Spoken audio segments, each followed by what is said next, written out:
पतित पावन बाना आउ केते बेलकु हे पतित पावन बाना भासी गली भव जले भासी गली भव जले नाबदीय कूल कुहे पतित पावन बाना आउ केते बेलकु हे पतित पावन बाना। श्री जगन्नाथंकर 12 मासरे 13 पर्व यही उत्सव मध्यरु रथयात्रा होउची एक श्रेष्ठ यात्रा पर्व। यही यात्रा को घोष यात्रा गुंडीचा यात्रा नवदिन यात्रा मध्य कहती।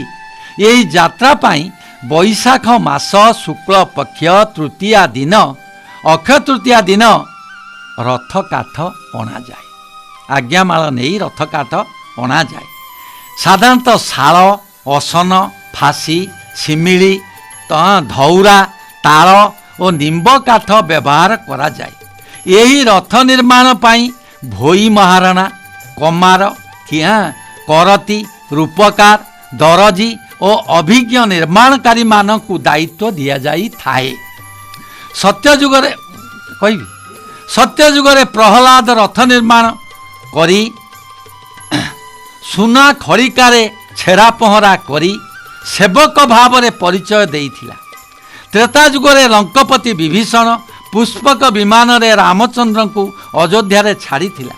द्वापर युगरे अक्रूर रामकृष्ण दुई भाई को गोपरु मथुरा को आनी थिला।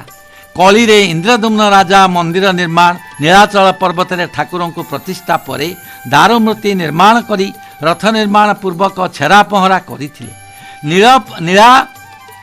नील पर्वत और माउसी मंदिर मध्यरे बांकी मुहानी नदी थिला।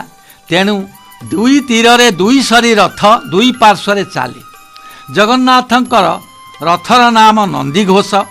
रथर उच्चता 45 फुट चक 16। रथरे 832 खंड काठ लगे। हलदिया और लाल रंगरे कपड़ारे रथ को आवृत करा जाए। रथर सारथीर नाम होची दारुक गला ना आज्ञा। तापर आज्ञा आसिला तालध्वज रथ। यार 14 चक निर्माण पाई 763 खंड काठ आवश्यक। सारथी मातली लाल और सबुज कपड़ारे रथ को आवृत करा जाए। माँ सुभद्रांकर रथ नाम देवदलन। रथर उच्चता 84 फुट 6 इंच 12टी चक 593 खंड काठ लगे। सारथी अर्जुन लाल और कला रंग कपड़ा द्वारा आवृत करा जाए। आत्मानं रथिनं विधि शरीरं रथमेवतु बुद्धिं तु सारथी विधि मनः पग्रह में बच। आज्ञा अच्युतानंद पदिए गाँच शरीर रथरे सारथी आहे सारंग धर तुम्भे थाऊ थाऊ अचल हुए रहु भर। प्रभु आपण मो शरीर रथर आपण सारथी। ये रथ को आपण चलाउछ। तुम्भे थाऊ थाऊ आसी 80 वर्ष हेलानी रथ चक अटिकिबाकू लागिला। आउ चलिला भली जना पड़ुनी। तुम्भे हता कर्ता देवता विश्व ब्रह्मांडे मोर केमु धन देई तो शिवी प्रभु पद्म पयर। प्रभु मो पाखे कौन अच्छी मु आपण को से पद्म पर की धन दे पारि। हे प्रभु ईश्वर आज्ञा गीतार पदिए कहूँ ईश्वर सर्वभूतानां हृदयेश्वर्जुन तिष्ठति भ्रामयन् सर्वभूतानां जंत्ररूढ़ा निमाय्या। आज्ञा अष्टादश माने अष्टादश जोटा हूँ मुख्य जोग ସେଇଥିରେ ଲେଖା ହେଇଛି ଈଶ୍ୱର ସର୍ବଭୂତାନ। ହେ ପ୍ରଭୁ, ଆପଣ ସର୍ବ ହୃଦୟରେ ବିରାଜମାନ କରିଛନ୍ତି, ସାକ୍ଷୀ ରୂପରେ ରହିଛନ୍ତି, ଆତ୍ମା ପରମାତ୍ମା ଭାବରେ ଅହରହ ନାମ ରଚନ କରୁଛନ୍ତି। ରାମ ଯେପର୍ଯ୍ୟନ୍ତ ଚାଲିଛି, ନାମ ଚାଲିଛି, ଇଏ ରଥ ରହିଛି। ଯେଉଁଦିନ ନାମ ସରିଯିବ, ନାମ ଆଉ ଜପ ହେବନି, ସେଦିନ ଆଉ ଏ ରଥ ଅଚଳ ହେବ। ହେଲା କି ଆଜ୍ଞା? ତେଣୁ ଆପଣ ଜୀବ ପରମ ରୂପରେ ସମସ୍ତଙ୍କ ଘଟରେ ବିରାଜମାନ କରିଛନ୍ତି। ତେଣୁ ଏ ଶରୀର ରଥକୁ ଆପଣ ଚଳାଉଛନ୍ତି। ଇଏ ଜୀବ ଗୋଟେ ଏ ଶରୀର ରୂପକ ରଥରେ ଚାଲିଛି, ଚଳିତ ହେଉଛି, ସେମାନଙ୍କ କର୍ମ ଅନୁସାରେ ଚାଳିତ କରାଇ ଆପଣ ସମସ୍ତଙ୍କ ହୃଦୟରେ ବିରାଜମାନ କରିଛନ୍ତି। ଶରୀର ରଥର ତ ସାରଥି ଆପଣ, ହେ ସାରଙ୍ଗଧର, ଆଉ ଆପଣଙ୍କୁ ମୁଁ କ'ଣ କହିବି? ପ୍ରଭୁ ଜଗତନାଥ ମାନବ ଲୀଳା କରୁଛନ୍ତି, ସେ ସମନ୍ୱୟବାଦର ପ୍ରତୀକ, ଭକ୍ତ ପ୍ରାଣ ପ୍ରଭୁ ଅସୀମ ଲୀଳାମାଧୁରୀରେ ପରିତୃପ୍ତ ହୁଅନ୍ତି। ବିଷ୍ଣୁ ନାରଦଙ୍କୁ କହିଲେ, ନାହଂ ତିଷ୍ଠାମି ବୈକୁଣ୍ଠେ ଯୋଗିନାଂ ହୃଦୟେନ ଚ ମଦଭକ୍ତା ଯତ୍ର ଗାୟନ୍ତି ତତ୍ର ତିଷ୍ଠାମି ନାରଦ। କହିଲେ, ହେ ନାରଦ, ମୁଁ ହେଉଛି ଭକ୍ତ ପ୍ରିୟ, ମୋର ଭକ୍ତ ଯେଉଁଠି ମୁଁ ସେଇଠି। ମୁଁ ଯୋଗୀମାନେ ମୋତେ ଯୁଗ ଯୁଗ ଧରି ତପସ୍ୟା କରୁଛନ୍ତି, ତାଙ୍କ ପାଖରେ ମୁଁ ରହେନି, ମୋ ବୈକୁଣ୍ଠପୁରରେ ମୁଁ ରହେନି। ମୋର ଭକ୍ତ ଯେଉଁଠି, ପ୍ରିୟ ଭକ୍ତ ଯେଉଁଠି ଯଦି ମୋତେ ଡାକେ, ମୁଁ ସେଇଠାକୁ ଚାଲିଯାଏ। ଭକ୍ତ ମୋର ପ୍ରାଣ। ଆଜ୍ଞା, ପଦିଏ ଭକ୍ତ କଥା କହୁଛି।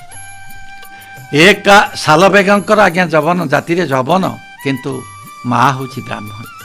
ସେଇ କେଡ଼େ ଭକ୍ତ ଦେଖ। ପ୍ରଭୁଙ୍କର ଜାତି ଅଜାତି କିଛି ନାହିଁ, ଭକ୍ତ ପାଖରେ ସେ ଯବନ ହେଉ, ଖ୍ରୀଷ୍ଟିଆନ ହେଉ, ହିନ୍ଦୁ ହେଉ, ମୁସଲମାନ ହେଉ, ଯାହା ହେଇଥାଉ, ଭକ୍ତ ଭାବରେ ଯଦି ଜଗନ୍ନାଥଙ୍କୁ ତା ଭକ୍ତିରେ ସନ୍ତୋଷ ହେଲେ, ଗୋଟିଏ ପଦ ଦେଉଛି, ଏକା ତୋ ଭକତ ଜୀବନ, ଏକା ତୋ ଭକତ ଜୀବନ, ଭକତ ନିମନ୍ତେ ତୋର ଶଙ୍ଖ ଚକ୍ର ଚିହ୍ନ, ଶଙ୍ଖ ଚକ୍ର ଚିହ୍ନ, ଏକା ତୋ ଭକତ ଜୀବନ, ଭକତ ତୋ ପିତା ମାତା, ଭକ୍ତ ତୋର ବନ୍ଧୁ, ଭକତ ନିମନ୍ତେ ନାମ ତୋର କୃପା ସିନ୍ଧୁ, ନାମ କୃପା ସିନ୍ଧୁ, ଏକା ତୋ ଭକତ ଜୀବନ, ଏକା ତୋ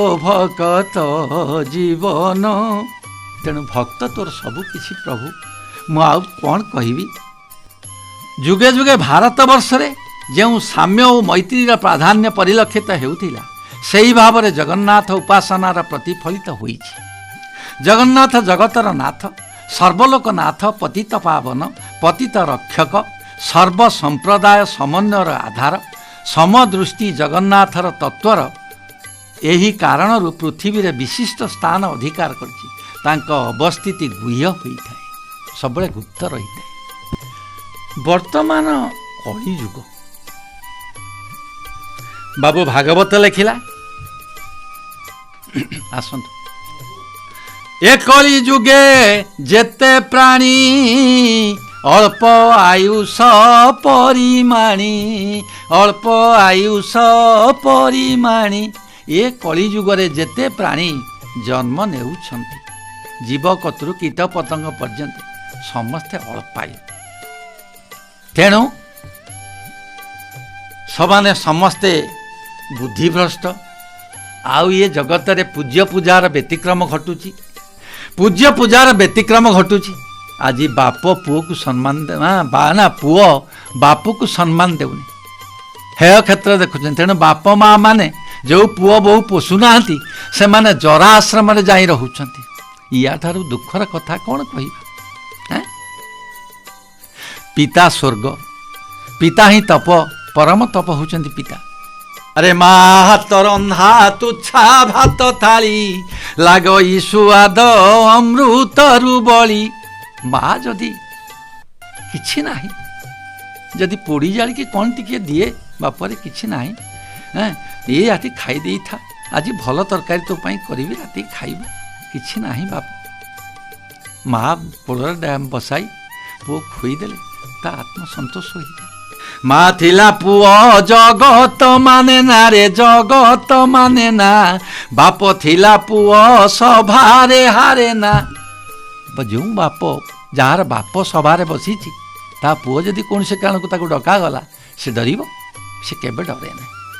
ମା ଥିଲା ପୁଅ ସିଏ କେବେ କାହାରିକୁ ମାନେ ନାହିଁ। ତେଣୁ ଏଭଳି ସମ୍ପର୍କ ଯେଉଁ ପୂର୍ବରୁ ଥିଲା ଏ କଳିଯୁଗରେ ଏ ସମ୍ପର୍କ ନାହିଁ। ବର୍ତ୍ତମାନ କଳି ସମସ୍ତଙ୍କୁ ହଷ୍ଟ କରି ନାନା ପ୍ରକାର କୁପଥଗାମୀ କରାଉଛି। ଏ ଯୁଗର ଲକ୍ଷଣ। ଏ ଯୁଗରେ ପ୍ରଜା ମଧ୍ୟ ରାଜାକୁ ମାନୁନି। ସମସ୍ତ ସ୍ୱାର୍ଥ ପାଇଁ ଯାଇକି ଆଜ୍ଞା ହେଉଛନ୍ତି। ସ୍ୱାର୍ଥ ସରିଗଲେ ସରିଲା।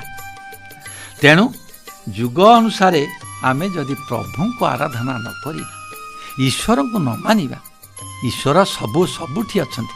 ବ୍ରହ୍ମମୟ ଜଗତ କେଉଁଠି ନାହିଁ ବୋଲି ବ୍ରହ୍ମସତ୍ତା କେହି କହିପାରିବେନି। ସମଗ୍ର ବିଶ୍ୱ ଜଳମଗ୍ନ ହେଇଗଲା। ଯଦି ଜଳମଗ୍ନ ହେଇଗଲା ସେ କରିବେ କ'ଣ କରିବେ? ଆଜ୍ଞା ଏଇ ଯେଉଁ ନୀଳାଚଳ କଳ୍ପବଟରେ ଆସି ଆଶ୍ରୟ ନେଲେ। କଳ୍ପବଟରେ ପ୍ରଭୁ ସେତେବେଳେ ବିନ୍ଦୁ ରୂପରେ ରହିଥିଲେ, ବିନ୍ଦୁ ରୂପରେ ଥିଲେ। ମାର୍କଣ୍ଡେୟ ଡାକିଛି, ପ୍ରଭୁ କ'ଣ କରିବି? କହିଲା ଆରେ ରହ, ମୁଁ ତ ନିଜେ ବିନ୍ଦୁ ରୂପରେ ରହିଛି। ବିନ୍ଦୁ କୃଷ୍ଣ ସ୍ୱରୂପ ସେ, ମୁଁ ତ ରହିଛି କୃଷ୍ଣ ରୂପରେ ବା ବିନ୍ଦୁ ଭାବରେ ରହିଛି। ତୁ ରହ, ଥୟ ଧ। କ'ଣ ରହିବ? ନିଶ୍ଚୟ ଅବସାନ ଘଟିବ ନା ଆଉ। ତେଣୁ ସେ ମାର୍କଣ୍ଡେୟ ମଧ୍ୟ ଯେ ଯମ ଭୟରେ ଆଜ୍ଞା ଯିଏ ଯାଇକି ଶକ୍ତିକୁ ଶିବ ଶକ୍ତିକୁ ଧରି ରକ୍ଷା ପାଇଥିଲା। ତେଣୁ ଈଶ୍ୱର ଆରାଧନା ବ୍ୟତୀତ କେହି ଆଉ ଅନ୍ୟ ମାର୍ଗ ନାହିଁ। ତେଣୁ ସାଲବେଗ ତାଙ୍କ ପୁଅ ଜନ୍ମ ହେଲା। ଜନ୍ମ ହେଲା ପରେ ସେ ମା ନୀତିରେ ଚାଲିଲା। ଜଗନ୍ନାଥ ମୋର ଆରାଧ୍ୟ ଦେବତା ନୀତି ଜଗନ୍ନାଥଙ୍କୁ ଡାକେ। ଜଗନ୍ନାଥ ମା ଦ୍ୱାରା ଅନୁପ୍ରାଣିତ ହୋଇ ଜଗନ୍ନାଥଙ୍କୁ ଡାକେ। କାଳକ୍ରମେ ସମୟରେ ଆଜ୍ଞା ମରହଟା ଯୁଦ୍ଧ ଲାଗିଲା। ଏ ମରହଟା ଯୁଦ୍ଧରେ ଇଏ ତ ଥାନ୍ତି ଓଡ଼ିଶାର ଶାସକ କିଏ? ଲାଲବେଗ। ପୁଅ ବି ଯୁଦ୍ଧ ବିଦ୍ୟା ଶିଖିଛି। ବାପ ପୁଅ ଦୁଇ ଜଣ, ଆଉ ସାନ ସାମନ୍ତ ନାହିଁ। ମରହଟା ଯୁଦ୍ଧରେ ଲାଲବେଗ ମୃତ୍ୟୁବରଣ କଲା। କିନ୍ତୁ ସାଲବେଗ ବହୁ କ୍ଷତ ବିକ୍ଷତ ହେଲା। ଇଏ ଭେଷଜମାନଙ୍କୁ ଆଣିକି ବୈଦ୍ୟମାନଙ୍କୁ ଆଣିକି ଯେତେ ପ୍ରକାର ଚିକିତ୍ସା କଲା କୌଣସି ମତେ କମିଲା ନାହିଁ। ଏତେ କ୍ଷତ ହୋଇଥିଲା କୌଣସି ମତେ କମିଲାନି। ତେଣୁ ସେ କଲେ କ'ଣ? ଇଏ ମା କହିଲେ ବାପରେ ତୁ ନୀତି ଡାକ, ସେଇ କେବଳ ରଖିବେ। ସେ ନିଶ୍ଚିତ ରଖିବେ। ସେ କ'ଣ ନିଶ୍ଚୟ ରଖିବେ। ତେଣୁ ସେ କ'ଣ କଲେ? ଡାକି ବହୁତ ଦିନ ପରେ ସମ୍ପୂର୍ଣ୍ଣ ଆରୋଗ୍ୟ ହେଲା। ଆଉ ସେ ସିନା ମନ୍ଦିର ପ୍ରବେଶ କରେନି, କିନ୍ତୁ ପ୍ରଭୁଙ୍କର ଅଙ୍ଗ ଦେଇ ଭକ୍ତ ହେଇଗଲା। ଅଙ୍ଗ ଦେଇ ପ୍ରଭୁଙ୍କୁ ଡାକିଲେ ପ୍ରଭୁ ତା ଚଳୁରେ ଆସିକି ଦେଖା କରିବେ, ଏମିତିଆ ଭକ୍ତ। ତେଣୁ ମା କହିଲା ଆରେ ବାପା ଗୋଟେ କଥା, ମୁଁ ତ ଆଉ ବୁଢ଼ୀ ହେଲିଣି, ଯାଇପାରିବିନି। ତୁ ଯାହା ଟିକେ ବୃନ୍ଦାବନ ମାଟି ଟିକେ ବୁଲି ଆସିବୁ। କୃଷ୍ଣଙ୍କର ପଦରଜ ସେଠି ପଡ଼ିଛି, ପବିତ୍ର ଭୂମି। ସେଭଳି ଭୂମି ନାହିଁ, ଅତି ପବିତ୍ର ଭୂମି। ଯା ବୃନ୍ଦାବନ ଗଲା। ବୃନ୍ଦାବନ ଯାଇଛି।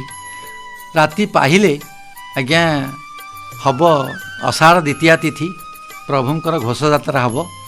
ପ୍ରଭୁ ଇଏ ସକାଳୁ ଉଠି ସ୍ନାନ କରି ଯାହା ହଉ କୃଷ୍ଣଙ୍କୁ ଦର୍ଶନ ଖାଲି କୃଷ୍ଣ ମାଟିରେ ଗଡ଼ି ମନେ ପଡ଼ିଗଲା ଆଜି ଆଷାଢ଼ ମାସ ଦ୍ୱିତୀୟା ତିଥି। କ'ଣ ହବ? ମୁଁ ତ ଆଉ ପ୍ରଭୁଙ୍କୁ ଦର୍ଶନ କରିପାରିବିନି। ଜଗ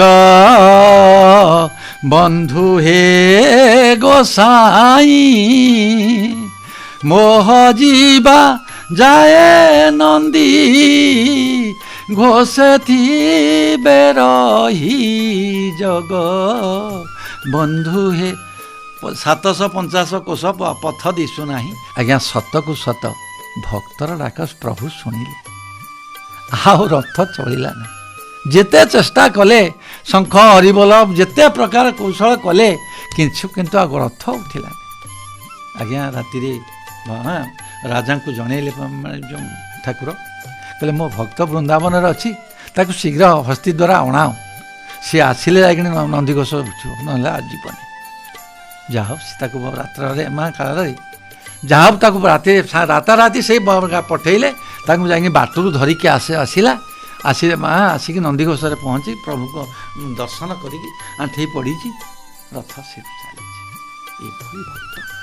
ତେଣୁ ସେ ଭକ୍ତର ସବୁବେଳେ, ପ୍ରଭୁ ସବୁବେଳେ ଭକ୍ତର ଠାକୁର। ତାଙ୍କ ପାଖରେ ଜାତି ଧର୍ମ ସମ୍ପ୍ରଦାୟ ଇଏ କିଛି ନାହିଁ। ଯିଏ ତାଙ୍କୁ ପ୍ରକୃତରେ ତାଙ୍କୁ ଭକ୍ତି ସହକାରେ ଆତ୍ମନିବେଦନ କରୁ ବା ସାକ୍ଷ୍ୟ ଭାବରେ କରୁ, ଶ୍ରବଣରେ କରୁ, ସ୍ତୁତିରେ କରୁ, ଯାହା ହଉ ତାଙ୍କୁ ଯଦି ମନେଇ ତାଙ୍କର ଭକ୍ତ ହୋଇପାରିଲା ଆଉ ତାର ସରିଗଲା ଜୀବନ, ସେ ନିଶ୍ଚୟ ମୋକ୍ଷ ଗତି ଲାଭ କରିବ। ଏଥିରେ କିଛି ଭୁଲ ନାହିଁ। ବ୍ରାହ୍ମଣ ପରିବାରର ଲୋକମାନେ ତାଙ୍କର ବାଲ୍ୟ ବିବାହ ଥିଲା। ଏଇ ଯେଉଁ ଶାଲବେଗର ମା ରୂପସୀ ବ୍ରାହ୍ମଣୀ ଥିଲା, କିନ୍ତୁ ବାଲ୍ୟକାଳରୁ ସେ ବିଧବା ହୋଇଥିଲା। ଆଜ୍ଞା, କେନାଲରେ ସ୍ନାନ କରୁଛି, ଏହି ସମୟରେ ଲାଲବେଗ ଘୋଡ଼ାରେ ଚଢ଼ି ଯାଉଥିଲା। ଘୋଡ଼ାରେ ଚଢ଼ି ଯାଇ ସେ ଏ ରୂପସୀକୁ ଦେଖିଲା ପରେ ତାକୁ ଘୋଡ଼ା ଟେକି ନେଇ ଘୋଡ଼ା ପୃଷ୍ଠରେ ବସାଇ ନିଜ ପ୍ରାସାଦରେ ପହଞ୍ଚିଲା। ଯେତେ ପ୍ରକାର ବୁଝାଇଲା କୌଣସି ବାଟରେ ଇଏ ବୁଝିଲାନି। କହିଲା କେବେ ହେଲେ ତୁମେ ଯାଇପାରିବ ନାହିଁ, ତୁମେ ଗୋଟେ କଥା କର, ମୁଁ ମୁସଲିମ ହେଲେ ସୁଦ୍ଧା ମୋର ହୃଦୟ ଅଛି, ତୁମେ କ'ଣ ଚାହୁଁଛ? ନା ମୁଁ ଜଗନ୍ନାଥଙ୍କୁ ଭକ୍ତି କରିବି ନିତି। ହଉ ଭକ୍ତି କର, ମୁଁ ତୁମକୁ ସେ ସବୁ ସୁବିଧା ଦେଉଛି, ଯେ ଜଗନ୍ନାଥଙ୍କୁ ଭକ୍ତି କରେ। ତେଣୁ ଜଗନ୍ନାଥ ତ କୋଟି ଓଡ଼ିଆର ମୌଡ଼ମଣି, ସମସ୍ତେ ଭକ୍ତର ପ୍ରିୟ ଜଗତ ଠାକୁର। ତେଣୁ ସମସ୍ତ ଭକ୍ତମାନଙ୍କୁ ଜଳକା ଟିଭି ମାଧ୍ୟମରେ ମୁଁ ଅନୁରୋଧ କରୁଛି, ଏ ବାହୁଡ଼ା ଠାକୁରଙ୍କର ବାହୁଡ଼ା ଦର୍ଶନ, ବାହୁଡ଼ା ଯାତ୍ରାରେ ପ୍ରଭୁଙ୍କୁ ଦର୍ଶନ କରି ଜୀବନକୁ କୃତାର୍ଥ କରନ୍ତୁ। ପ୍ରଭୁଙ୍କ ପଦାରବିନ୍ଦରେ ଅଭୟ ପଦପାଦରେ ନିଜକୁ ସମର୍ପିତ କରିଦିଅନ୍ତୁ। ପ୍ରଭୁ ଭକ୍ତିରେ ତଲ୍ଲୀନ ହୋଇଯାଆନ୍ତୁ, ମଜି ଯାଆନ୍ତୁ, ହଜି ଯାଆନ୍ତୁ, ଡୁବି ଯାଆନ୍ତୁ। ତାହେଲେ ତୁମର ଜୀବନ ସାର୍ଥକ ହେବ। ମୁଁ ଏହି ଜଳକା ଟିଭି ମାଧ୍ୟମରେ ସମସ୍ତଙ୍କୁ ମୋର ଆନ୍ତରିକ ଶୁଭେଚ୍ଛା ଜଣାଇ ସମସ୍ତଙ୍କୁ ଭକ୍ତି ଭାବରେ ଅନୁପ୍ରାଣିତ ହୋଇ ସମସ୍ତେ ଠାକୁରଙ୍କୁ ଦର୍ଶନ କରନ୍ତୁ। ଏତିକି ମୋର ଆତ୍ମନିବେଦନ। ସମସ୍ତେ ମୋ କଥାକୁ ଗ୍ରହଣ କରିବେ ଏବଂ ଜଗନ୍ନାଥଙ୍କୁ ହାତ ଟେକି ଦେଇ ଡାକି ଜୀବନକୁ କୃତାର୍ଥ କରନ୍ତୁ, ଏହା ବି ମୋର ପ୍ରାର୍ଥନା। ଏ ଜାତି ବର୍ଣ୍ଣ ନିର୍ବିଶେଷରେ ସମସ୍ତେ ସମାନ। ଜଗନ୍ନାଥଙ୍କ ପାଖରେ କି କ୍ଷତ୍ରିୟ, କି ବୈଶ୍ୟ, କି ଶୂଦ୍ର, ସମସ୍ତେ ତାଙ୍କ ପାଖରେ ସମାନ। ସମାଜରେ ପୁରୁଷ ସ୍ତ୍ରୀ ଏହି ଦୁଇ ଜାତି ସେ ଚାହାନ୍ତି ଏବଂ ପୁରୁଷ ସ୍ତ୍ରୀ ଭକ୍ତି ସ୍ୱତନ୍ତ୍ର ଧାରା। ଭକ୍ତି ହେଉଛି ନବଦା ଧାରା। ଏ ନବଦା ଧାରାକୁ ଗ୍ରହଣ କଲେ ବୁଝିଲେ ନା, ଆପଣ 9ଟି ଭାବଧାରାକୁ ଯଦି ଯିଏ ଗ୍ରହଣ କରି ଜଗନ୍ନାଥଙ୍କ ପ୍ରେମରେ ମଜିବ, ଯେକୌଣସି ଗୋଟିଏ ନୀତିକୁ ଧରିଲେ ନିଶ୍ଚିତ ଉଦ୍ଧାର ପାଇବ। ଏଥିରେ କିଛି ଭୁଲ ନାହିଁ। ଆଜ୍ଞା, ପୁରୀଠାରୁ ପ୍ରାୟ 5-7 କିଲୋମିଟର ଦୂର ବାଲିଆ ବୋଲି ଗୋଟେ ଗାଁ ଅଛି। ବେଶୀ ଦୂର ନୁହେଁ, ଅଳ୍ପ 5-7 କିଲୋମିଟର ଦୂର। ସେଇଠିରେ ବ୍ରାହ୍ମଣ ବସ୍ତିଟି ଅଛି। ବାଲିଆରେ ହେଉଛନ୍ତି ଖାଲି ବ୍ରାହ୍ମଣ ବସ୍ତି। ଏ ବାଉରୀ ଘର ଗୋଟିଏ ଥିଲା, ତା ନାଁ ଦାସିଆ ବାଉରୀ, ନୀଚ ଜାତି। ସେ ତନ୍ତରେ ତନ୍ତ ଖଣ୍ଡିଏ ଥିଲା। ସେ ତନ୍ତ ଖଣ୍ଡିକରୁ ଯେଉଁ ଲୁଗା ବୁଣେ ସେୟାକୁ ବିକେ ଏବଂ ତାର ସ୍ୱାମୀ ସ୍ତ୍ରୀ 2 ଜଣ ଗୁଜୁରାଣ ବହୁ କଷ୍ଟରେ ମେଣ୍ଟେ। ଅଧିକାଂଶ ସମୟରେ ଉପାସ ଭୋକରେ ବି ଦିନପାତ କରନ୍ତି। କିନ୍ତୁ ପ୍ରଭୁଭକ୍ତି, ଅତୁଟ ପ୍ରଭୁଭକ୍ତି ତା ପାଖରେ ଥିଲା। ପ୍ରତିଦିନ ଜଗନ୍ନାଥଙ୍କୁ ଯାହା ଖାଇବା ଆଗେ ସମର୍ପଣ କରିବ। ପ୍ରଭୁଙ୍କୁ ସମର୍ପଣ ନ କଲେ ସେ ଖାଇବନି। ଯାହା ଖାଉ ପଣା ଟିକେ ପିଇଲେ ମଧ୍ୟ ସମର୍ପଣ କରିବ। ଏ ନୀତିକୁ ଆମେମାନେ ଆଚରଣ କରିବା ଉଚିତ। ସକାଳୁ ଉଠିଲେ ପ୍ରଭୁଙ୍କୁ ଆଗେ ସ୍ମରଣ କରିବା ଦରକାର ଏବଂ ପ୍ରଭୁଙ୍କ ନାମ ମଧ୍ୟ ଗୁଣ କୀର୍ତ୍ତନ କରି ତାଙ୍କୁ ନମସ୍କାର କରି ଶଯ୍ୟାରୁ ଉଠିବ। ପୁଣି ଯାହା ଯେତେବେଳେ ଯଦି ଖାଇଲ ତାଙ୍କୁ ସମର୍ପଣ କର। ତାଙ୍କୁ ସମର୍ପଣ ନ କରିବା ପର୍ଯ୍ୟନ୍ତ ଖାଇବା ଉଚିତ ନୁହେଁ। ଯେକୌଣସି କର୍ମ କରୁଛ ପ୍ରଭୁଙ୍କୁ ଆଗେ ଟିକେ ଜଣେଇକି କର। ଧାନ କାଟ, ଘାସ କାଟ, ରୁଆପୋତା କର, ବିହନ ବୁଣ, ଯାହା କର ତାଙ୍କୁ ଜଣୁଅ। ଏ କର୍ମ କଲେ ତମର କର୍ମବନ୍ଧନ ଦୋଷ ରହିବ ନାହିଁ। ଏଇ ହେଲା ମୁଖ୍ୟ କାରଣ। ତେଣୁ ଦାସିଆ ବାଉରୀ ଆଜ୍ଞା ଯାହା କରେ, ଲୁଗା ବୁଣିଲା ବେଳେ ବି ପ୍ରଭୁ ନାମକୁ କୀର୍ତ୍ତନ କରି କରି ଚାଲିଥାଏ। ଆଜ୍ଞା, ସେଇ ଗାଁର ନୀଳନନା ବୋଲି ଜଣେ ଥିଲେ। ନୀଳନନା କହିଲେ ହେ ଦାସିଆ, କହିଲା ଆଜ୍ଞା, ଆରେ ମୁଁ ପୁରୀ ଯିବି, ନୀଳଚକ୍ରକୁ ମୁଁ ଯିବି, ଠାକୁରଙ୍କୁ ଦର୍ଶନ କରିବି, ତୋର କ'ଣ ଦେବାର ଅଛି କିରେ? କହିଲେ ଆଜ୍ଞା କ'ଣ ଦେବି, ଆଉ ମୋ ଗଛରେ ଗୋଟେ ନୂଆ ନଡ଼ିଆ ଗଛ ଫଳିଛି, ଯାହା ହଉ ଆପଣ ଯିବେ, ଗୋଟିଏ ନଡ଼ିଆଟିଏ କାଟିକି ମୁଁ ଦେଉଛି, କିନ୍ତୁ ଆପଣ ଜଗନ୍ନାଥଙ୍କୁ ନେଇକି ବ୍ରାହ୍ମଣକୁ ଦେବେ।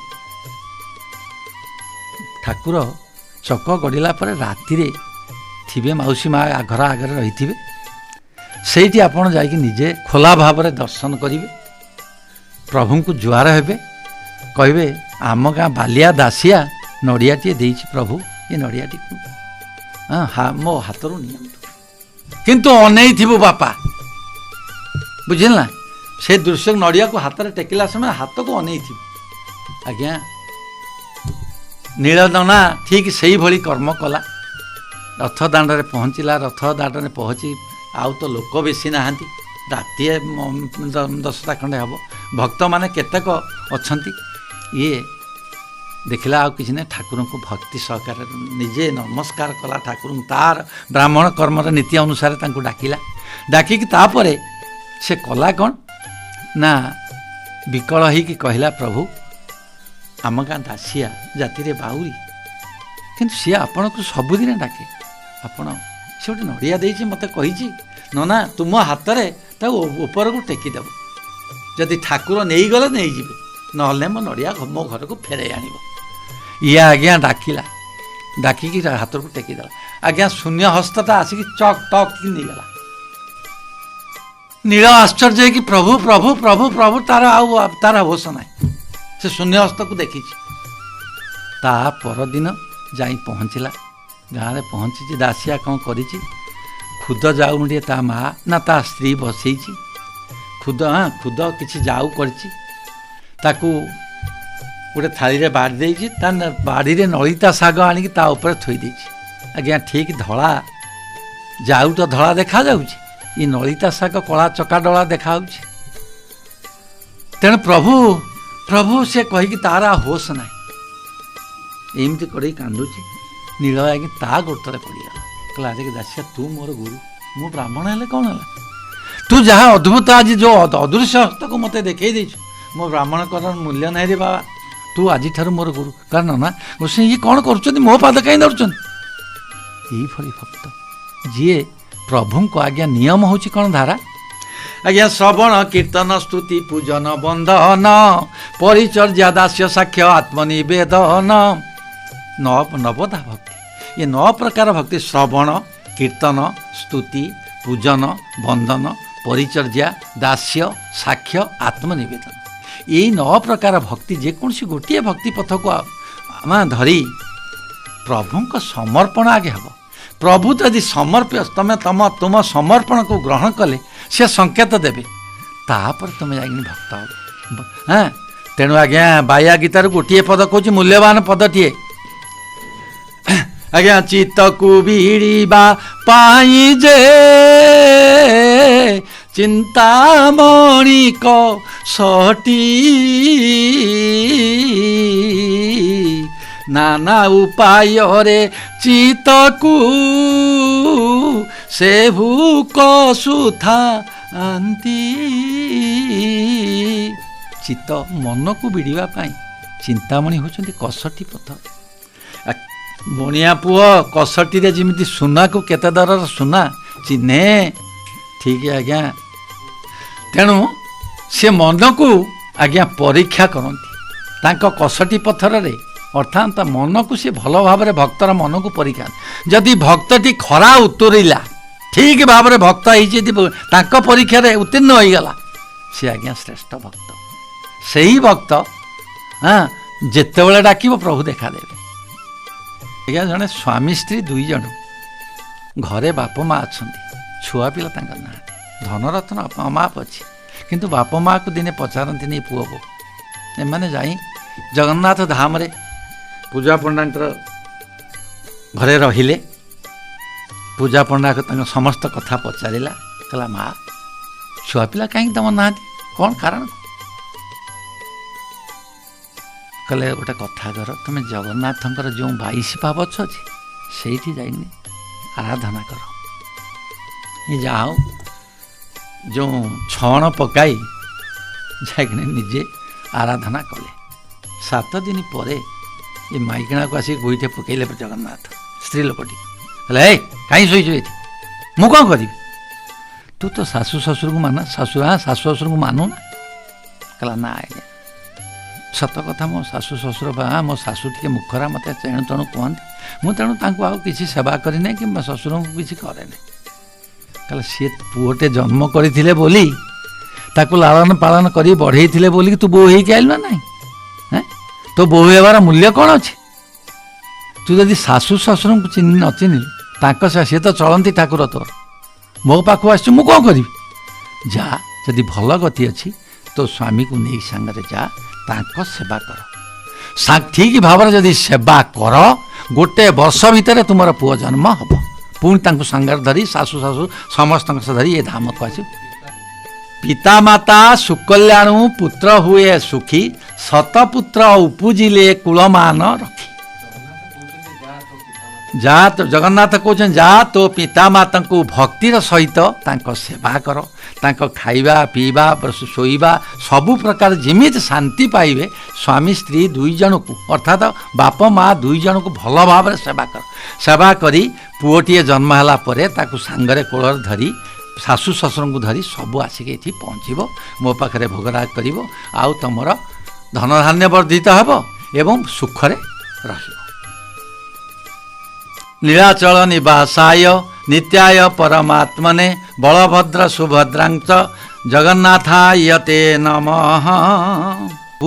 ଆଜ୍ଞା, ପୁରୀରେ ଆଗରୁ ଯମଙ୍କ ପ୍ରଭାବ ଥିଲା, କିନ୍ତୁ ଜଗନ୍ନାଥ ପ୍ରତିଷ୍ଠା ହେଲା ପରେ ଏହି ଠାକୁରଙ୍କର ମହିମା ଯୋଗୁଁ ଯମର ପ୍ରଭାବ କମିଗଲା। ତା ବୋଲି କ'ଣ ପୁରୀରେ ଲୋକ ମୃତ୍ୟୁ ବରଣ କରୁନାହାନ୍ତି? ନିଶ୍ଚିତ ବରଣ କରୁଛନ୍ତି, ହେଲେ ଏ କ୍ଷେତ୍ରରେ ଯମର ପ୍ରଭାବ କମ୍ ହୋଇଥାଏ। କ୍ଷେତ୍ର ସମ୍ବନ୍ଧରେ କିଛି ବର୍ଣ୍ଣନା ନଥିଲେ ମଧ୍ୟ ଘଟଣା କ୍ରମରେ ସୀତାଙ୍କର ଜନ୍ମ ନିରୂପଣ କରାଯାଇପାରେ। ବାଲ୍ମୀକି ସଂସ୍କୃତ ରାମାୟଣର ଆଦ୍ୟକାଣ୍ଡରେ ଲେଖିଛନ୍ତି, ଯସ୍ମାତୁ ଧର୍ଷିତା ଚାହଂ ତୟା ପାପାତ୍ମନା ବନେ ତଦ୍ଭବ ବିଧାର୍ଥଂ ହି ସମୁଦ୍ପ ତସ୍ୟେ ଇହଂ ପୁନଃ ଯଦି ତୋସ୍ତି ମୟା କିଞ୍ଚିତ୍ କୃତଂ ଦତଂ ହୃତଂ ତଥା ତସ୍ମାତ୍ ଯୋନିଜା ସ୍ୱାଧି ଭବେୟଂ ଧର୍ଷିତଂ ସୁତା। ତୁ ପାପାତ୍ମା ବେଦମତୀ ବନ ମଧ୍ୟରେ ତପସ୍ୟା କରୁଥିବା ସମୟରେ ଇଏ ବେଦମତୀଙ୍କର ରାବଣ, ମହାପ୍ରତାପୀ ରାବଣ, ତ୍ରିପୁର ବିଜୟୀ ଆଜ୍ଞା ଭ୍ରମଣ କରି ଇଏ ବେଦମତୀର ସୌନ୍ଦର୍ଯ୍ୟରେ ଆକୃଷ୍ଟ ହେଲା। ତେଣୁ ତା କେଶକୁ ଧରି ଆକର୍ଷଣ କରି ଟାଣି ଆଣିଲା। ଟାଣି ଆଣିବାରୁ ସିଏ ଆଜ୍ଞା ତ ବ୍ରହ୍ମମୟୀ ଜ୍ଞାନମୟୀ ସବୁ କ୍ଷେତ୍ରରେ ପରିପୂର୍ଣ୍ଣ ଥିଲେ ବେଦମତୀ। ତେଣୁ ସେ ନିଜ ବ୍ରହ୍ମ ଅଗ୍ନିକୁ ବାହାର କରି ନିଜେ ପୋଡ଼ିଯିବା ପାଇଁ ଚେଷ୍ଟା କଲେ, କିନ୍ତୁ ରାବଣ ତାଙ୍କୁ ପୋଡ଼ିବା ପାଇଁ ଦେଲାନି। ତେଣୁ ବେଦମତୀ ସେଇଠି କହିଲା, ମୁଁ ଯଦି କୌଣସି ସୁକୃତ କରିଥାଏ, ଦାନ ହୋମ କରିଥାଏ, ତେବେ ମୁଁ ନିଶ୍ଚୟ କୌଣସି ଧର୍ମାତ୍ମାଙ୍କ ଘରେ ଜନ୍ମ ହେବି। ତେଣୁ ଅଯୋଧ୍ୟା କାଣ୍ଡରେ ବର୍ଣ୍ଣନା ହେଇଛି, ମିଥିଳାଦିପତି ଦାରୋ ଜନକ ନାମ ଧର୍ମବିତ୍ କ୍ଷେତ୍ର ଧର୍ମେ ହ୍ୟବିରତୋ ନ୍ୟାୟତଃ ଶାସ୍ତି ମେଦିନୀମ୍ ତସ୍ୟ ଲାଙ୍ଗଳ ହସ୍ତସ୍ୟ ନୃପତଃ କ୍ଷେତ୍ର ମଣ୍ଡଳମ୍ ଅହଂ କିଳୋ ତ୍ୟୁତା ଭିତ୍ୱା ଜଗତା ନୃପତେ ସୁତା। ଜନକ ନାମରେ ମିଥିଳାରେ ଜଣେ ରାଜା ଥିଲେ। ତାଙ୍କର ଛୁଆ ପିଲା କିଛି ନଥିଲେ, ଧାର୍ମିକ ରାଜା। ତେଣୁ ସେ ମନ୍ତ୍ରୀଙ୍କ ଉପରେ ଦାୟିତ୍ୱ ଦେଇ କିଛି ଦିନ ପାଇଁ ତପସ୍ୟା କରିବା ପାଇଁ ଚାଲିଗଲେ ତମସା ନଦୀ ତୀରରେ ଯେଉଁଠାରେ ବାଲ୍ମୀକିଙ୍କର ଆଶ୍ରମ, ସେହି ନଦୀ ତୀରରେ ତପସ୍ୟା କଲେ। ତପସ୍ୟା କରିବାରୁ ଆଜ୍ଞା ତପସ୍ୟା ପୂର୍ଣ୍ଣ ହୋଇନାହିଁ। ଏହି ସମୟରେ ଆକାଶ ମାର୍ଗରେ ମେନକା ନାମ୍ନୀ ଏକ କନ୍ୟା ଆଜ୍ଞା ନିଜର ଇନ୍ଦ୍ର ଅଭିଶାପରେ ସିଏ ଅପ୍ସରୀ ହୋଇଥିଲେ ଭାବରେ ଜନ୍ମଗ୍ରହଣ କରିଥିଲେ। ଇନ୍ଦ୍ର ଅଭିଶାପ ପୂର୍ଣ୍ଣ ହେବାରୁ ଆକାଶ ମାର୍ଗରେ ଯାଉଥିବା ବେଳେ ଜନକ ରାଜା ତାଙ୍କୁ ପ୍ରାର୍ଥନା କଲେ। ସେ ଅପ୍ସରୀ କହିଲେ, ତୁମେ ମୋ ପରି ଗୋଟିଏ କନ୍ୟା, ସୁନ୍ଦରୀ କନ୍ୟା ପାଇବା ପାଇଁ ଆଶା କରୁଛ, କିନ୍ତୁ ମୋ ଠାରୁ ଆହୁରି ଦିବ୍ୟ ସୁନ୍ଦରୀ କନ୍ୟା ତୁମେ ପାଇବ। ତୁମେ ଏଥିପାଇଁ ଯଜ୍ଞ କର। ତେଣୁ ତାଙ୍କ କଥା ଶୁଣି ସାରିଲା ପରେ ସେ ଫେରି ଆସି ମିଥିଳାରେ ପହଞ୍ଚି ମନ୍ତ୍ରୀଙ୍କୁ ଯଜ୍ଞ କରିବାର ଆୟୋଜନ କହିଲେ। सबु यज्ञ पदार्थ जहाँ दरकार आवश्यक पदार्थ नहीं जाई परम धार्मिक राजसी पुत्र कन्या नथिबारु बड़ कष्ट दिनपात करुथिले। से कहिले समुद्र दक्षिण तीर बाली भितर वेदमतीर शव पोती होई जाइछि। कन्या रत्न को अवश्य पाइब। जनक राज्य को फेरी पात्र मंत्री को सब कथा जणाइले एवं दक्षिण महोदधि रे यज्ञ आरंभ करिबी आयोजन कर। महाराज दक्षिण महोदधि कूल को गले। संगतरे केतक ऋषि मध्य गले। यज्ञ आरंभ करी पूर्णाहुति देई शेष कले। राजा स्वर्ण लंगल प्रतिष्ठा करी आनिथिले।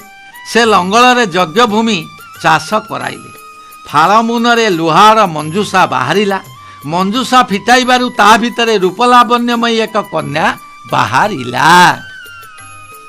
जनक कन्या को कोଳରେ धरिले। देवता माने आकाशर पुष्पवृष्टि कले। शिशु कन्या को संगरे धरी कन्यार नामकरण आदि कर्म संपादन कले। पाटराणी आनंद सहकार लालन पालन कले। फाळमुनरु जात होइतिबा तांको नाम मुनि ऋषि माने सीता बोली सी बोइले मूर्तिका सीता बोली घोषणा कले। आउ तांकर अन्य नाम थिला मैथिली मिथिला राजकन्या बोली मैथिली विदेह राजकन्या बोली वैदेही योजन पर्यंत सुगंध व्यापे बोली सेतिपाई तांका नाम योजन गंधा पार्थिवी मध्य तांका नाम हैला। जनक दक्षिण समुद्र उपकूल यज्ञ भूमि यही पुरुषोत्तम क्षेत्र बा श्रीक्षेत्र। आमे जानिछंती जे जगन्नाथंकर प्रतिष्ठाता होचन इंद्रदम्न राजा इंद्रदम्न। तांकर एतिकी जना पड़छि सूर्यवंश रे अवंती राज्य रे प्रकृत इंद्रदम्न जन्मग्रहण करथिले। सूर्यवंशी से अच्छा किंतु बहुत मत मिले किंतु प्रकृत कथा से अवंतीर राजा इंद्रदम्न बोली एक कथा भल भावे ब्रह्मा मध्य यह स्वीकार करिसेंति। द्वितीय अमरावती तुल्य अवंती नगरी रे इंद्रदम्न अवस्थान करुथिले। तांकर विष्णु प्रति भक्ति थिला। यही इंद्रदम्न दारुमूर्ति गठन कराइथिले। मंदिर निर्माण और ब्रह्मा द्वारा प्रतिष्ठा कराइथिले। अच्छा पुणी श्रीक्षेत्र में अश्वमेध यज्ञ करथिले। अच्छा सहस्र अश्वमेधर गोटिए कम थिला। ताकू समापन करी सूर्यवंशी राजा इंद्रदम्न दिने जड़े विज्ञ व्यक्ति मानक अनेक विज्ञ व्यक्ति मानक पचारे कहले केउठारे साक्षात विष्णु को साक्षात करि पारिबी। जड़े तीर्थ पर्यटक तपस्वी कहले पुरुषोत्तम क्षेत्र रे स्वयं भगवान पुरुषोत्तम विराजमान करिसेंति। एहांकु दर्शन करी उपासना करंतु। पुरुषोत्तम दर्शन पाई सो पुरोहितंक भार भाई विद्यापति को उत्कल देश को पठाई थिले। विद्यापति पुरुषोत्तम क्षेत्र में पहुंची नीलाचलर पश्चिम सबरपल्ली रे पहुंचिले। सेठारे विश्वावसु सहित साक्षात है। विश्वावसु सबर को आगमन कारण जणाई कहिले मु फेरिबा पर्यंत राजा इंद्रदम्न उपवास रही थिबे। आपण मते मु जेपरि दर्शन करिबी ताहार व्यवस्था कर।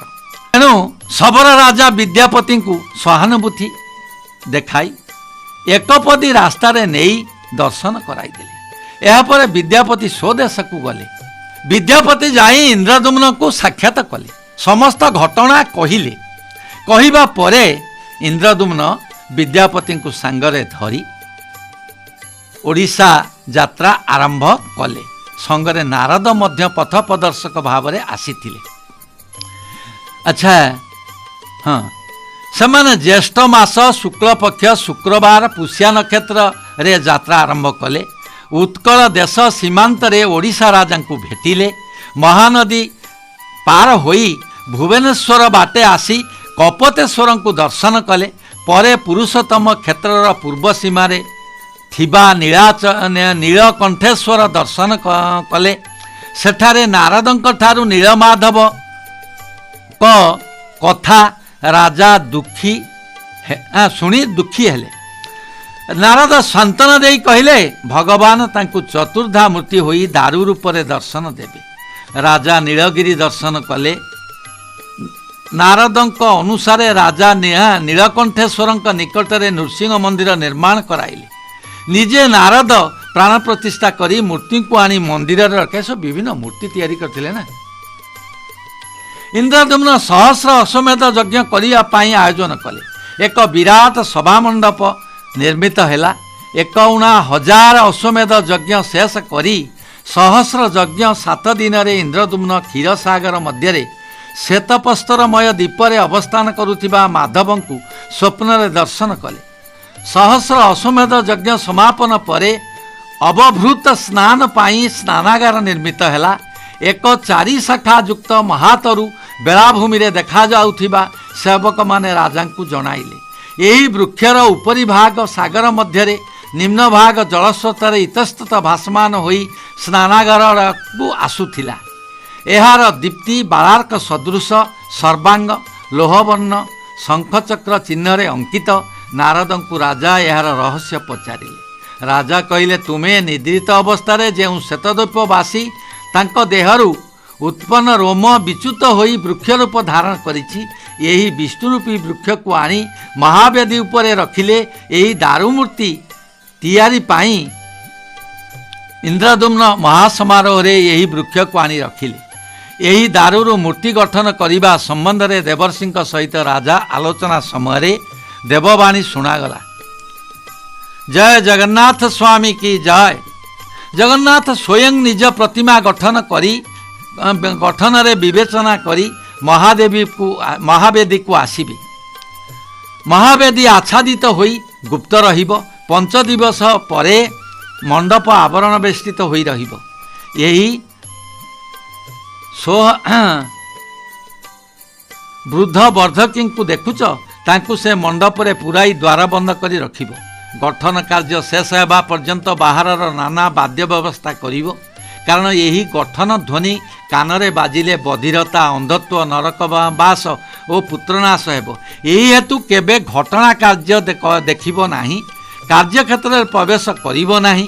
ଏହି କାର୍ଯ୍ୟରେ ନିଯୁକ୍ତ ବ୍ୟକ୍ତି ଛଡ଼ା ଅନ୍ୟ କେହି ଦର୍ଶନ କରିବେ ନାହିଁ। ଏହି ବାଣୀ ଅନୁସାରେ ଏକ ବୃଦ୍ଧ ବର୍ଦ୍ଧକୀ ସେଠାରେ ଉପସ୍ଥିତ ହେଲେ। ସେ ସ୍ୱୟଂ ବିଷ୍ଣୁ। ସେହି ସର ଶ୍ରୀକୃଷ୍ଣଙ୍କ ପାଦକୁ ବିନ୍ଧିଥିଲା। ସେହି ଶ୍ରୀକୃଷ୍ଣଙ୍କ ପିଣ୍ଡକୁ ଅର୍ଜୁନ ସମୁଦ୍ରରେ ମେଲି ଦେଇଥିଲେ। ରାଜା ଆକାଶବାଣୀ ଅନୁସାରେ ମଣ୍ଡପ ଭିତରେ ବୃଦ୍ଧଙ୍କୁ ପୁରାଇ ରୁଦ୍ଧଦ୍ୱାର କରି ରଖିଲେ। 5ମ ଦିବସ ପରେ ସେହି ମଣ୍ଡପରେ ବଳଭଦ୍ର, ସୁଭଦ୍ରା, ଜଗନ୍ନାଥ ଓ ସୁଦର୍ଶନକୁ ଉପବେଶନ କରିଥିବାର ଦେଖାଗଲା। ପୁନର୍ବାର ଦୈବବାଣୀ ଶୁଣାଗଲା, ରାଜନ, ଏହି 4 ମୂର୍ତ୍ତିକୁ ପଟ୍ଟବସ୍ତ୍ର ଦ୍ୱାରା ସୁନ୍ଦର ଭାବରେ ଆବୃତ କରି ଚିତ୍ରକରଙ୍କ ଦ୍ୱାରା ନିଜ ନିଜ ବର୍ଣ୍ଣରେ ଚିତ୍ରିତ କର। ନୀଳାଚଳରେ ଉପରି ଭାଗରେ, କଳ୍ପତରୁର ବାୟୁ କୋଣରେ, ଶତହସ୍ତ ଦୂରରେ ଯେଉଁ ନୃସିଂହ ଅଛନ୍ତି, ତାଙ୍କରି ଉତ୍ତର ଭାଗରେ ଥିବା ପ୍ରଶସ୍ତ ଭୂମିରେ ସହସ୍ର ହସ୍ତ ଉଚ୍ଚ ଓ ତଦନୁରୂପ ଆୟତନ ବିଶିଷ୍ଟ ସୁଦୃଢ଼ ପ୍ରାସାଦ ନିର୍ମାଣ କର। ସେହି ମନ୍ଦିରରେ ମୂର୍ତ୍ତି ଚତୁଷ୍ଟୟଙ୍କୁ ପ୍ରତିଷ୍ଠା କର। ରାଜା ଏ ମୂର୍ତ୍ତି ଚତୁଷ୍ଟୟଙ୍କୁ ପୂଜା କଲେ। ଜଗନ୍ନାଥଙ୍କୁ ପୁରୁଷ ସୂକ୍ତ ମନ୍ତ୍ରରେ, ବଳରାମଙ୍କୁ ଦ୍ୱାଦଶାକ୍ଷର ମନ୍ତ୍ରରେ, ସୁଭଦ୍ରାଙ୍କୁ ଦେବୀ ସୂକ୍ତ ମନ୍ତ୍ରରେ ପୂଜା କଲେ। ସେହି ତୁଳା ପୁରୁଷ, ଧେନୁ ପ୍ରଭୃତି ବହୁ ଦାନ ବ୍ରାହ୍ମଣକୁ ଦେଲେ। ଏହି ଯଜ୍ଞ ସମୟରେ ଯେଉଁ ଧେନୁମାନଙ୍କୁ ଦାନ ଦିଆଗଲା, ସେମାନଙ୍କ ଖୁରା ବାଜି ଯେଉଁ ଗାତ ହେଲା, ତାହା ସମ୍ପ୍ରଦାନ କାଳରେ କରଚ୍ୟୁତ ଜଳରେ ପୂର୍ଣ୍ଣ ହୋଇ ମହାଫଳପ୍ରଦ ଏକ ପୁଷ୍କରିଣୀ ତୀର୍ଥ ରୂପରେ ପରିଣତ ହେଲା। ଏହି ପୁଷ୍କରିଣୀର ନାମ ହେଲା ଇନ୍ଦ୍ରଦ୍ୟୁମ୍ନ ପୁଷ୍କରିଣୀ। ରାଜା ମନ୍ଦିର ନିର୍ମାଣ କାର୍ଯ୍ୟରେ ଆଗେଇଲେ। ଏହି ପୁରୁଷାକାର ବଳରେ ଅଷ୍ଟାଦଶ ଦ୍ୱୀପରୁ ଯେଉଁ ଧନରତ୍ନ ଆଣିଥିଲେ, ସେ ଧନରତ୍ନ ନିର୍ମାଣରେ ବ୍ୟୟ କଲେ। ଭାରତବର୍ଷରେ କେତେକ ନରପତି ସମସ୍ତେ ନିୟୋଜିତ ହେଲେ। ମନ୍ଦିର ଗଠନ କାର୍ଯ୍ୟ ଶେଷ ହେବା ପୂର୍ବରୁ ନାରଦଙ୍କ ପରାମର୍ଶ ଅନୁସାରେ ମନ୍ଦିର ପ୍ରତିଷ୍ଠା ପାଇଁ ବ୍ରହ୍ମାଙ୍କୁ ଆଣିବା ପାଇଁ ନାରଦଙ୍କ ସହିତ ବ୍ରହ୍ମଲୋକକୁ ଇନ୍ଦ୍ରଦ୍ୟୁମ୍ନ ଗଲେ। ବ୍ରହ୍ମା ସେତେବେଳେ ସଙ୍ଗୀତ ଗାନ ଶୁଣୁଥିଲେ। କହିଲେ, କିଛି ସମୟ ରୁହ, ଏ ସଙ୍ଗୀତ ଉତ୍ସବ ସରିବା ପରେ ବ୍ରହ୍ମା ଦେଖିଲେ ତ ବହୁ କାଳ ବିତିଗଲାଣି। ଶୀଘ୍ର ତୁମେ ତାଙ୍କୁ କହିଲେ, ଏତେ ବହୁ କାଳ ବିତିଗଲାଣି, ପ୍ରାୟ 900 ବର୍ଷ ଆସିକି ବିତିଗଲାଣି, ତେଣୁ ଆପଣଙ୍କ ଅନେକ ପରିବର୍ତ୍ତନ ହୋଇଯିବନି, ତେଣୁ ଆପଣ ଶୀଘ୍ର ଭୂତଳକୁ ଯାଆନ୍ତୁ, ନିଜ ମନ୍ଦିର କେଉଁଠି ତାକୁ ଆଗେ ନିଜ ଆୟତ୍ତକୁ ଆଣନ୍ତୁ, ତାପରେ ମୁଁ ଯାଇ ପହଞ୍ଚି ଯାଉଛି। ପ୍ରଥମେ ତିନୋଟି ଇନ୍ଦ୍ରଦମ୍ନ ଭୂତଳକୁ ଆସିଲେ। ଆସିଲା ବେଳକୁ ମନ୍ଦିର ସମ୍ପୂର୍ଣ୍ଣ ହୋଇଥିବା ଦେଖି ଆନନ୍ଦ ଲାଭ କଲେ। ପ୍ରଥମେ ତିନୋଟି ରଥ ନିର୍ମାଣ କରି ପ୍ରତିଷ୍ଠା କଲେ। ସେହି ରଥରେ ମୂର୍ତ୍ତିମାନଙ୍କୁ ବସାଇ ମହାବେଦୀରୁ ଆଣିଲେ। ପୂର୍ବେ ଇନ୍ଦ୍ରଦମ୍ନ ବ୍ରହ୍ମଲୋକରେ ଯାଇଥିବା କାଳେ ଗାଲମାଧବ ନାମକ ଜଣେ ରାଜା ଏ ମନ୍ଦିରକୁ ଦଖଲ କରିଥିଲେ। ସେ ରାଜା ଗାଲମାଧବଙ୍କ ମୂର୍ତ୍ତି ସେଠାରେ ପ୍ରତିଷ୍ଠା କରି ପୂଜା କରୁଥିଲେ। ଇନ୍ଦ୍ର ମାଧବ ମୂର୍ତ୍ତିକୁ ନେଇ ଅନ୍ୟ ମନ୍ଦିର ନିର୍ମାଣ କରିଥିଲେ। ଶେଷରେ ଗୋଟିଏ ପେଚା ଗୋଟିଏ କୁର୍ମ ତାଙ୍କୁ କହିଲେ, କୃଷ୍ଣଦାସଙ୍କ ଦେଉଳ ତଳା କୃଷ୍ଣ ବନରାଜା ହେ ଇନ୍ଦ୍ରଦମ୍ନ, ବିଷ୍ଣୁଙ୍କୁ ନ ପାଇଲେ ପୂଜା କରନ୍ତି ନାହିଁ। ଚାରିଦିଗକୁ ଦୂତ ପଠାଇଲେ। ବିଷ୍ଣୁଙ୍କ ପାଷାଣ ମୂର୍ତ୍ତି ଖୋଜି ଆଣ। ଦକ୍ଷିଣ ପଶ୍ଚିମ ଓ ଉତ୍ତର ଦିଗକୁ ଯେଉଁ ଦୂତମାନେ ଯାଇଥିଲେ 71 ବର୍ଷ ପରେ ଫେରିଲେ। ରାଜା ମୃତ୍ୟୁବରଣ କରିବାକୁ ଚାହିଁଲେ। ପୂର୍ବ ଦିଗକୁ ଯେଉଁ ଦୂତ ଯାଇଥିଲେ ତାଙ୍କ ନାମ ବିଦ୍ୟାପତି। ସେ ବ୍ରାହ୍ମଣ ଶବରପଲ୍ଲୀରେ ପ୍ରବେଶ ହେଲେ। ଘରେ କେହି ନଥିଲେ। ପରେ ଝିଅଟିଏ ଥିଲା, ତାର ନାମ ଲଳିତା। ବିଦ୍ୟାପତି ମୃଗଛାଲ ଦେଇ ବସାଇଲା। ଶବର ବନରୁ ଫେରିଲା ପରେ ବିଦ୍ୟାପତିଙ୍କୁ ଦେଖି ବ୍ରାହ୍ମଣ ଭାବରେ ତାଙ୍କୁ ଭାରି ସମ୍ମାନ କଲା। ତାପରେ କହିଲା, ହେ ବିଦ୍ୟାପତି, ଆପଣ କିମର୍ଥ ଆଗମନମ୍, କାହିଁକି ଆସିଛନ୍ତି?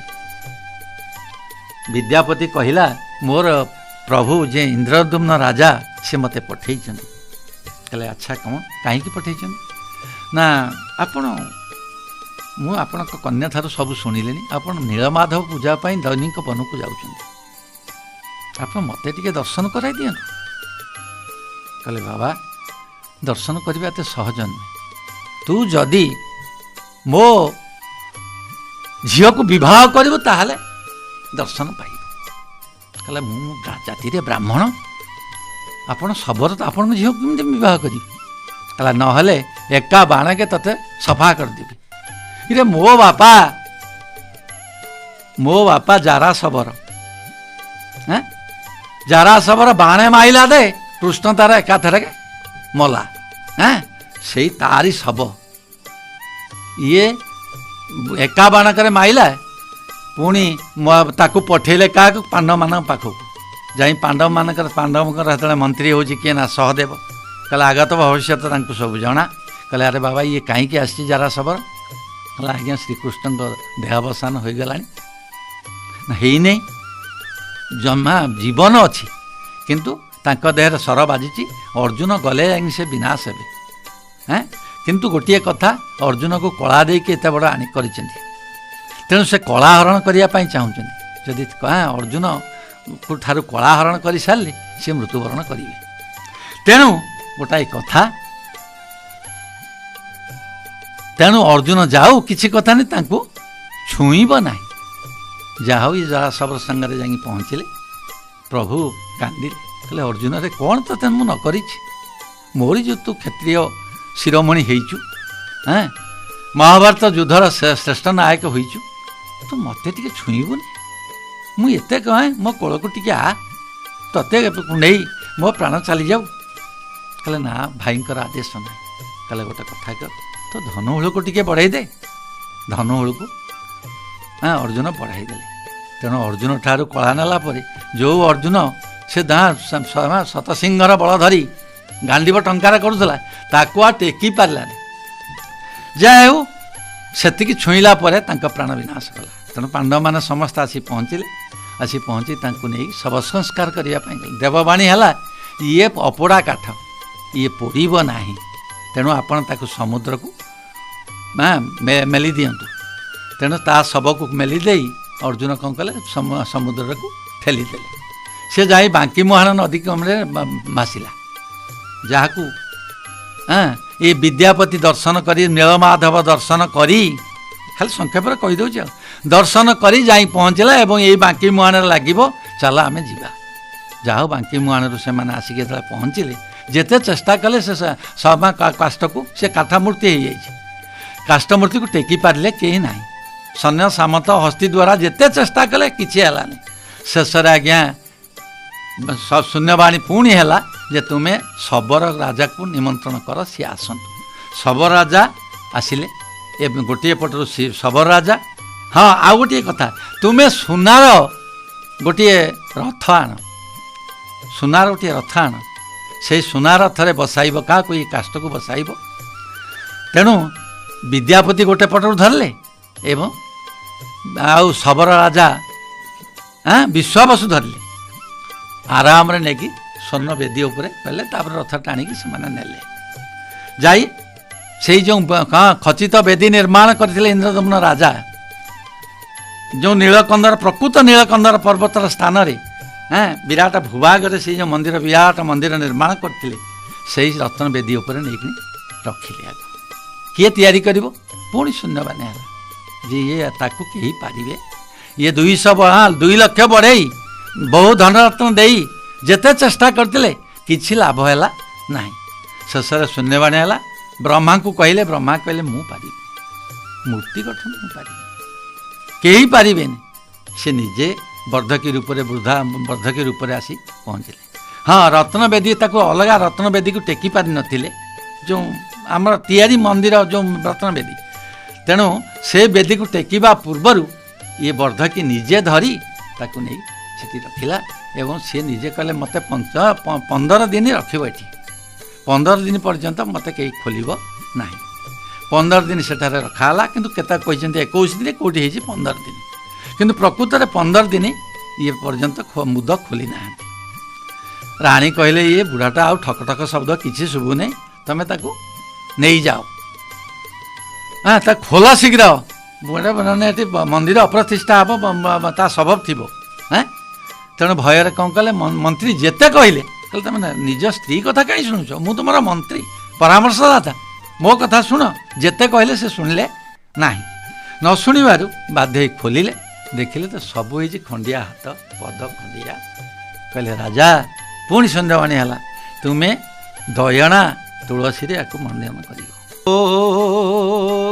କଦାଚିତ୍ କାଳିନ୍ଦୀ ତଟ ବିପିନ ସଙ୍ଗୀତ କରବୋ, ମୁଦାଭିରି ନାରୀ ବଦନ କମଳା ସ୍ୱାଦମ ଧୂପ,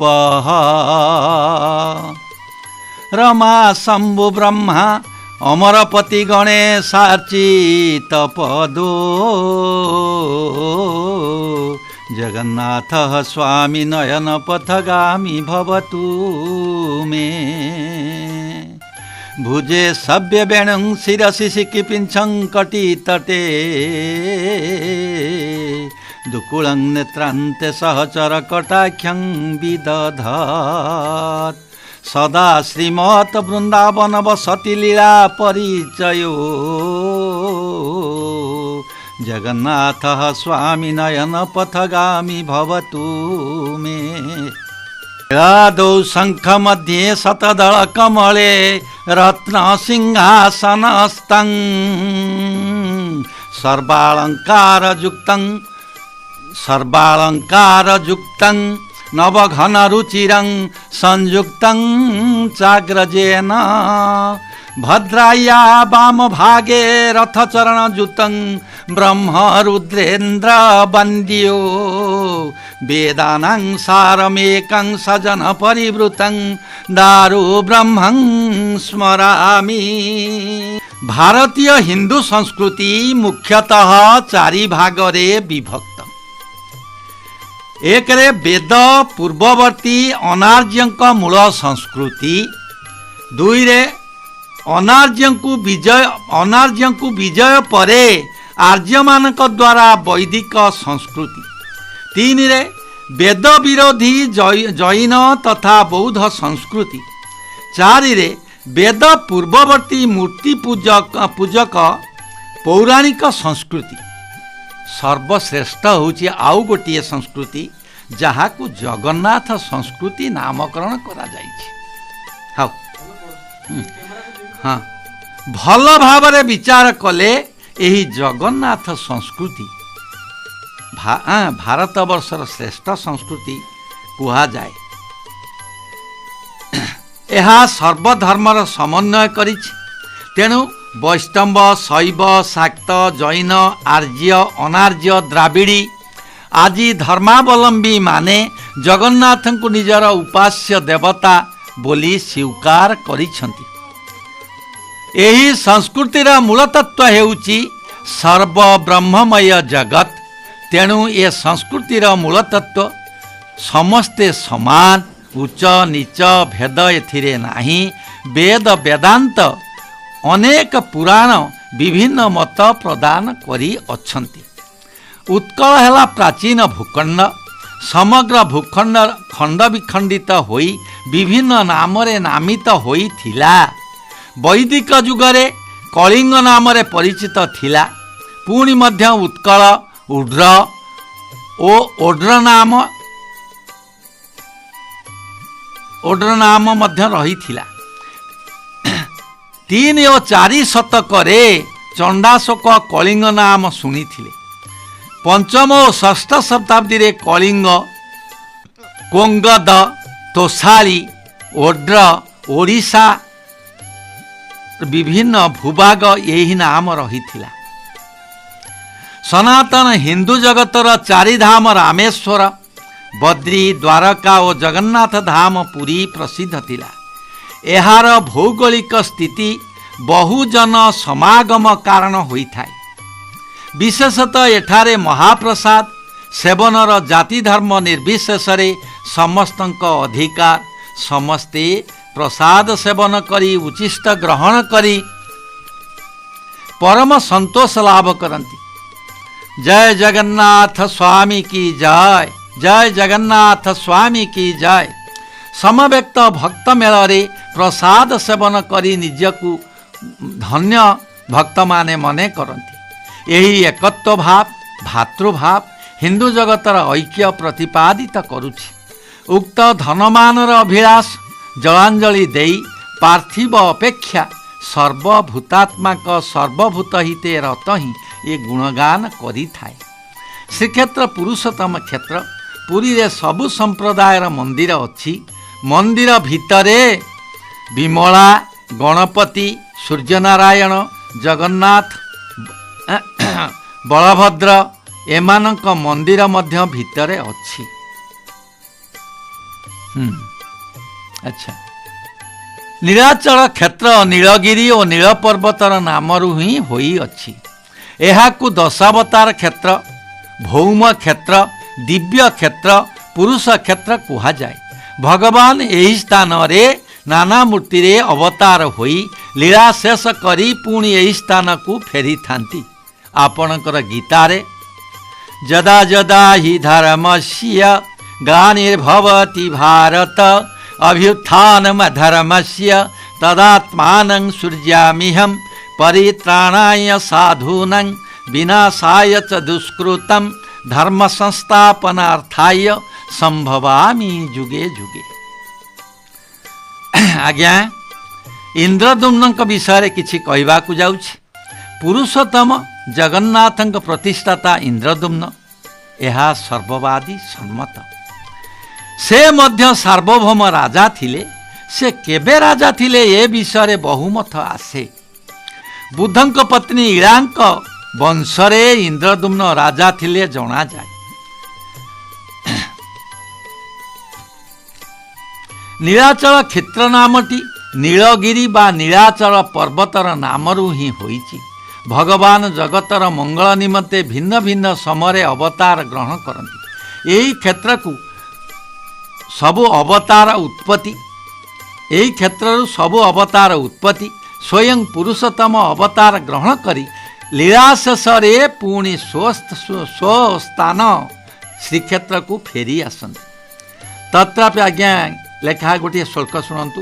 ତତ୍ରାପି ଲୋକରକ୍ଷାର୍ଥଂ ଯେ ଅବତାରା କୃତା ପୁରା ମତ୍ସ୍ୟଦ୍ୟା ଦିବ୍ୟ ରୂପା ବୈ ପୁରା ତେ କଥିତା ମୟା ଅତ୍ର କ୍ଷେତ୍ରବରେ ବଶ୍ଚ ତାଂ ସ୍ଥାନ ପ୍ରକୁରୁତେ ବିଭୁଃ ଏତଧି ପରମ ସ୍ଥାନଂ ଦିବ୍ୟଂ ଭୌମସ୍ତ କଥ୍ୟତେ।